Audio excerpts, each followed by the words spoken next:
6 signes que vous devez jeûner urgemment. Nous appelons cela un jeûne d'urgence. Numéro 1. Lorsque vous trouvez des difficultés à prier, lorsque vous ne priez pas comme vous aviez l'habitude, vous le voulez mais vous ne pouvez pas. Et vous-même, vous ne connaissez pas la raison. Laissez-moi vous dire pourquoi. À chaque fois que l'ennemi veut vous empêcher d'aller à un autre niveau, à une autre dimension, je suis en train de parler de la saison que Dieu a préparée pour vous. Il ne vous arrête pas juste en arrêtant les choses autour de vous. Il vous arrête dans votre vie de prière. Parce qu'une attaque sur votre vie de prière est toujours une attaque à votre destinée. C'est très important que par révélation, vous compreniez qui vous empêche de prier. Vous aviez l'habitude de vous lever au milieu de la nuit. Vous aviez l'habitude de prier, qu'il soit 3 heures du matin ou 24 heures, même durant la journée. Vous aviez votre vie de prière. Mais maintenant, vous trouvez ça difficile de prier même pour 5 minutes.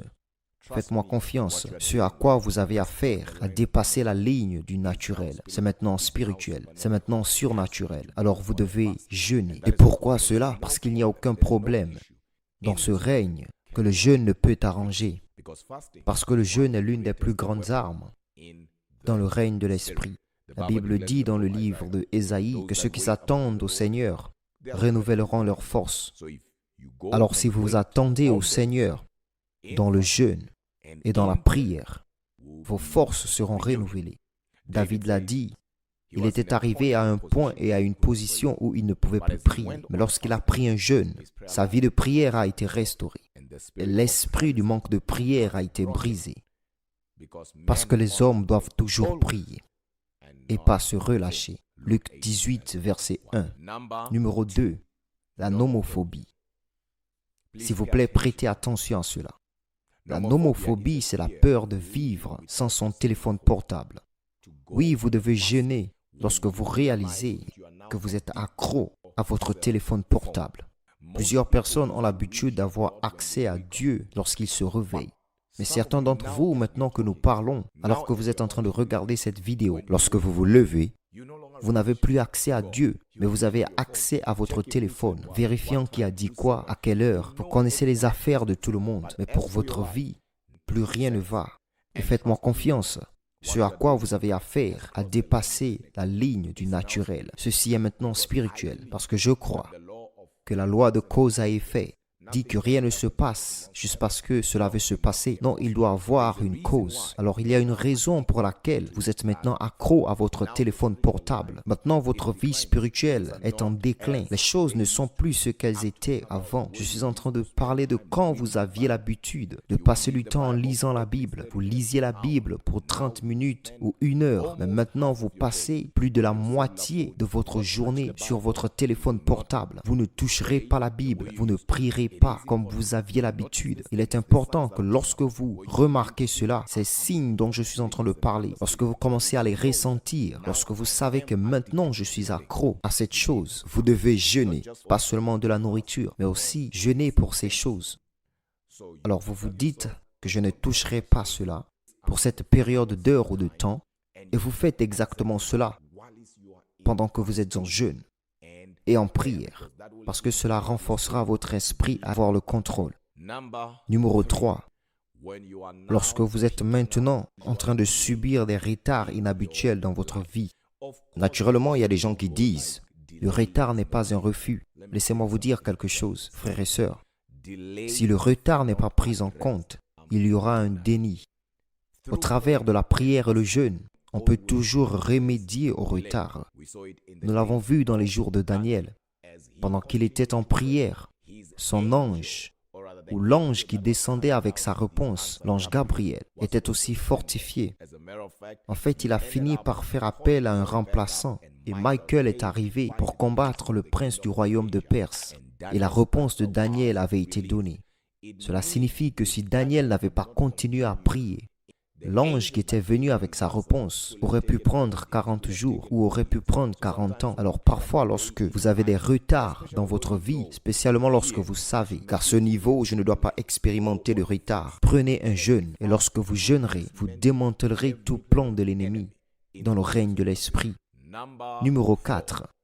Vous prenez un jeûne lorsque vous faites confiance à Dieu pour une intervention divine. Il y a certaines choses pour lesquelles nous prions, mais il y a certaines choses aussi dont nous avons besoin de nous humilier. Nous devons prendre un jeûne. Nous savons à quel point le jeûne est puissant.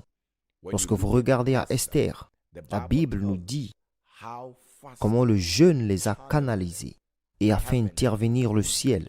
Même vous aujourd'hui, croyez-moi, s'il y a certaines choses pour lesquelles vous faites confiance à Dieu ou vous êtes dans une situation d'urgence, jeûnez. Vous verrez que le ciel vous soutiendra à un point que vous en serez vous-même surpris et vous n'aurez aucun choix que de sortir avec un témoignage. Alors à chaque fois que vous faites confiance à Dieu pour des interventions divines, ne le confessez pas seulement, mais prenez un jeûne. Et vous savez que vous devez jeûner urgemment lorsque vous faites confiance à Dieu pour des interventions divines.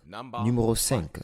Lorsque vous commencez à avoir des rêves qui indiquent ou signalent des activités de sorcellerie dans votre vie. Je suis en train de parler des rêves où soudainement vous êtes mordu par un serpent. Des chiens vous mordent. Je suis en train de parler des rêves où vous vous voyez piégé et il n'y a aucun moyen de sortie dans le rêve. Il n'y a aucun moyen de sortie. Dans le rêve, vous êtes en train de vous enfoncer, vous vous noyez. Ce genre de rêve, nous savons que ce sont des indicateurs ou signalent des activités de sorcellerie. Alors ne vous levez pas seulement et dites c'était juste un rêve. Non, souvenez-vous que la vie commence dans l'esprit. Alors peu importe ce qui se passe dans le physique, c'est contrôlé dans l'esprit. Comme je l'ai dit auparavant, il n'y a rien de naturel dans notre règne visible. Tout ce que nous voyons a un pilier dans l'esprit. Alors parfois, avant que quelque chose ne se passe dans le physique, Dieu vous montrera ce qui est en train de se passer dans l'esprit ou ce qui est en train de se passer en ce moment dans l'esprit. Alors à chaque fois que vous voyez ces révélations dans vos rêves, jeûnez et priez afin de changer cela. Numéro 6. Lorsque votre chair prend le dessus, où la luxure s'est emparée de votre esprit, où vous ne pouvez plus penser, à moins que votre chair influence votre décision. Qu'est-ce que je suis en train de dire?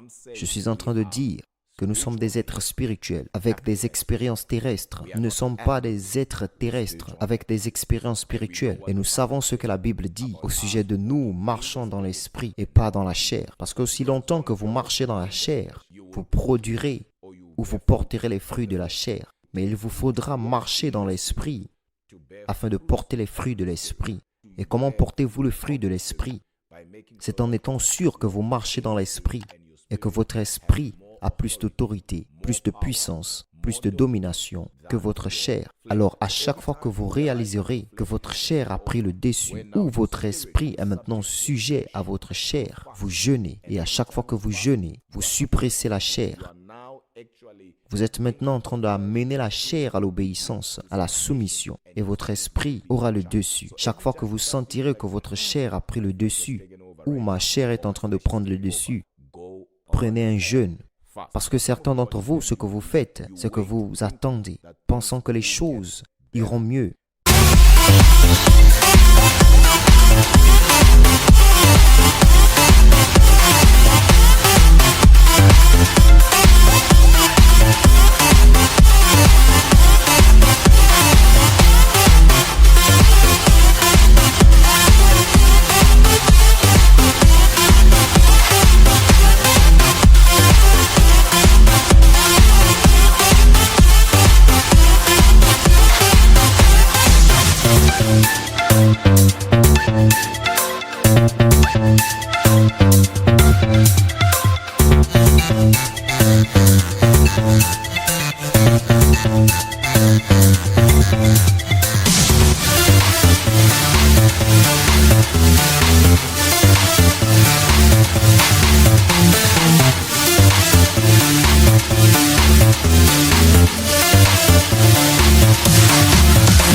Avec le temps, mais le temps n'a pas de pouvoir sur les choses spirituelles. Dieu vous veut dans l'esprit et l'ennemi vous veut dans la chair. Souvenez-vous que Jésus a dit, l'esprit est bien disposé, mais la chair est faible.